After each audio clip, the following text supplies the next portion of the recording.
এরকম কিনবো আছে। হ্যাঁ টাইগার কিং আছে, টাইগার কিং।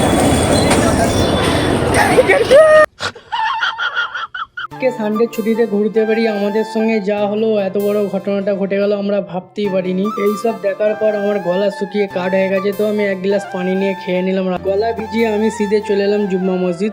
তো জুম্মা মসজিদে এসে দেখতে পাচ্ছ সামনের গেটটা, তো এই গেটটা দিয়ে ঢুকে আমি ভেতরের দিকে চলে এলাম। তো ভেতরে ঢুকে দেখি ভালোই ভিড় জমে আছে। তো বেশিরভাগ মানুষ সানডের দিনই সব ঘুরতে আসে, তো এইখানে এসে সব যেতে মন যায় না গো, তো শান্তির জায়গা, তো এসে সব একটু বসে থাকে। তারপরে আমি সামনের দিকে একটু আগিয়ে গিয়ে দেখি যে মগরিবের নামাজটাও শুরু হয়ে গেছে। অনেকক্ষণ ঘোরাঘুরির পর দেখি টাইমটা অনেকক্ষণ কেটে গেল। তো আমি বাইরের দিকে এসে দেখি এখনো মানুষের ভালোই জমজমাট আছে।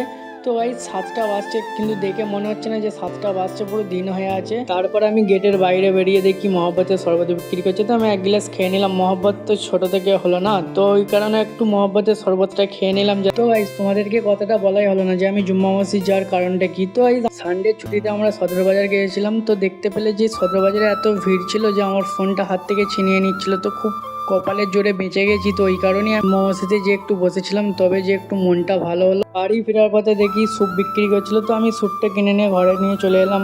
তো এসে খেয়ে টেস্ট করে দেখলাম খুবই ভালো স্যুপ। তো এমনি দিল্লিতে ঠান্ডা পড়ে গেছে, তো ঠান্ডাতে স্যুপ খেতে খুব ভালোই লাগে।